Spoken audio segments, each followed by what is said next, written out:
What's up, guys? So the dealer wanted $500 to replace this seat switch, and what's wrong with it is the part of the switch that controls the back right here, it won't come up.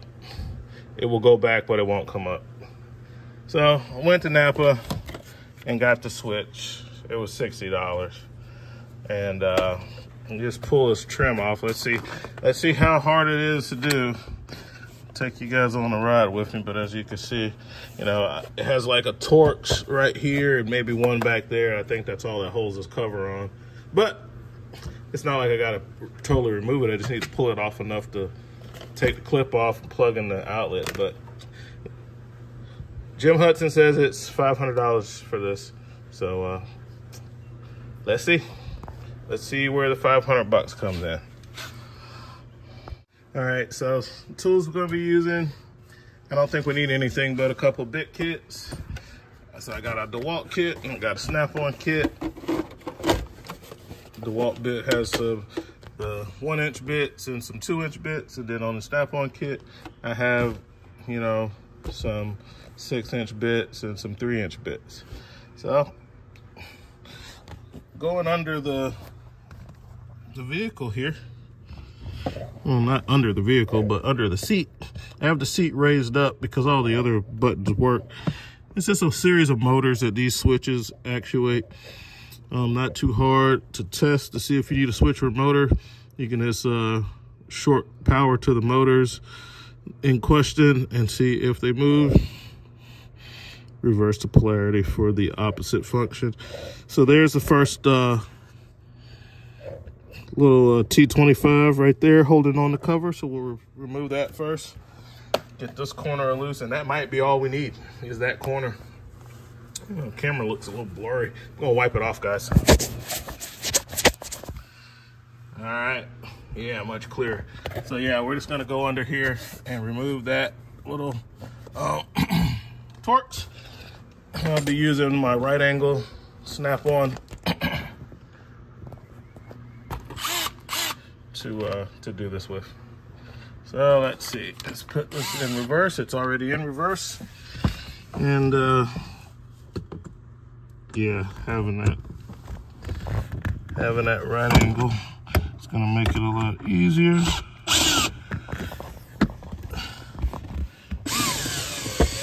See, all right, so that's off. And what do you know? A few seconds later, and we're right at the module. 1 Torx. They had all kind of stuff written out about seat trim removal and all of that. Come on, bro. But that's what I expect. So all we have to do now is just unclip that module, plug in that module, put the seat buttons back on, and we're done. 5 minutes, literally. Okay, guys, so I took my bent tip pry bar. I started off with my straight one, but I saw for the bottom I needed the bend, and that's it. It's just held on by clips. Just clips in, and that's it. Just clips in. There's not really much tools required for this. Now now that I have this out, I can remove the harness. Okay, you have to pull the tab back first and then press down, remove the harness. Take the new one, push it in, push the tab back in, and like I said, the problem we're having is the back of the seat wouldn't come up, and as you can see, the back of the seat comes up now. Now all I have to do to reinstall it is to match up the buttons, slide this back in to its little spot,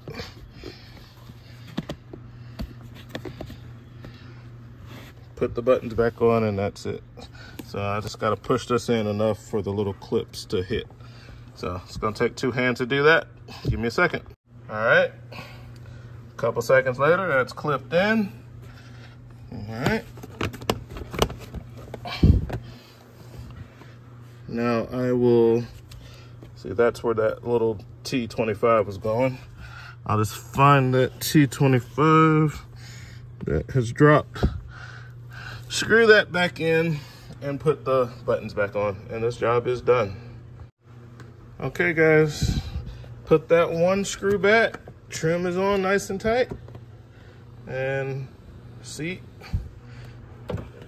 moves up and down, backwards and forwards, and the seat can recline and come back up. That's it. Why they wanted to charge my mom $500 for that, I don't know. Between the compressor and the seat, they wanted $2,300 before tax. They quoted, I believe, $500 for the seat and $1,600 for the compressor. So actually $2,100, I guess, after taxes, fees, and everything else that they charge. They wanted like $2,300. But got the compressor for like 250 bucks. Got the seat switch for $60. So for like $300 in parts, the car is all the way fixed. So, but that's what they do, man. That's what some of these shops. All right, guys. So this was, again, the tools it took to do this job. One 2-inch DeWalt T25 bit, snap-on pry bar. This one, I keep these in my pocket all the time. I always have these. And then the bent one. I use this snap-on, I call it a screwdriver gun. It has a drill mark on it, but it's not really strong enough to be like a real drill. If you got to do some real drilling, you're not gonna use this. But there's a part number on that. I kind of consider these to be screwdriver guns, much like this, like this Milwaukee and this Snap-on here. These are like not really drills. These are really like screwdriver guns. They all have like a drill mark on them, on the truck, on the clutch, but these are really like screwdriver guns. You know, I really wouldn't consider them to be like a true drill driver. They just don't have the RPMs or the power to drill big holes or anything like that. And as you can see, they're only made, they're made for, you know, 1/4-inch hex. More so just a driver, more so than drilling. You can drill small holes with them, but they're weak, man. You know, you're not drilling through anything heavy with these guys. You know, it's got a little bit of torque. Maybe I'll hook up do a little test to put a paddle bit in my vise and see. Put this piece of wood in my vise and put a paddle bit in there, and I'll show you what I mean if I can find one. I used to have paddle bits down here. I had some. I used to have some paddle bits down here. Maybe I can find, there's one. That's a pretty big paddle bit. I was hoping to find something a little smaller than that, but it is a paddle bit. It's 1.5 inches. I wasn't really trying to get something that big. But it is a paddle bit. Oh well, let me show you what I mean with this paddle bit. So we'll go with the Milwaukee first. We have this on drill. You can tell it's so slow. The RPMs are so low. That's full blast.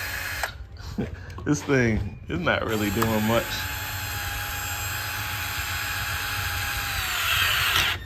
That's it. It's got a little torque because it's twisted my arm, but let's see if I can get it going here.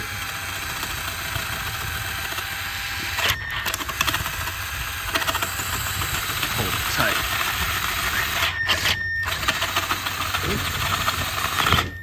It's great as a driver, but oh, fingers in the way.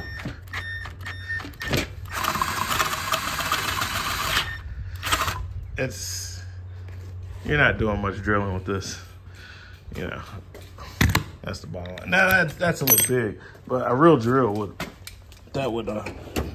affect it. A real drill.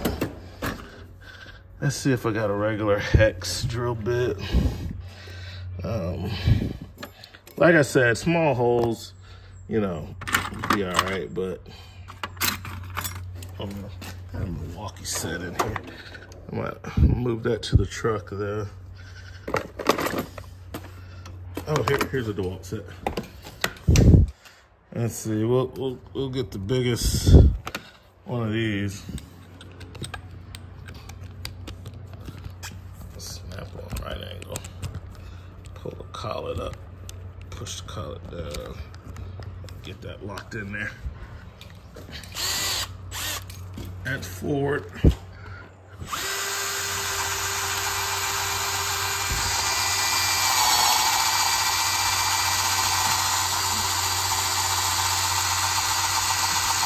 Does a lot better with that. These make a very weak drill, so you can drill a hole with it, but you're not using paddle bits and stuff. It's just they're just too underpowered. That's wide open. Has more RPMs than the Milwaukee, it seems like, but still, it's just not feasible. It's just too underpowered to use these for a drill. But anyway, that's what we got, guys. Simple repair. I'll catch you guys later. RV Tech Pro out. I was curious, so I did it with the Milwaukee. I had to use two hands. I drilled that hole. I pushed in hard on it. The Milwaukee has more torque. The Snap-on has more speed, but the Milwaukee has more torque. That's what I saw in my little testing there. But like I said, these really are screwdriver guns. They're not drills. But if you were in a pinch and you had to drill, you know, a hole like that or smaller, it could do it. You're not gonna be happy with it doing it, but it could do it. And what size is that anyway? I don't know, it's like 3/8. So if you got to do a little 3/8 hole or smaller, it could do it. It's gonna be hard to do it with it, but it can do it. All right.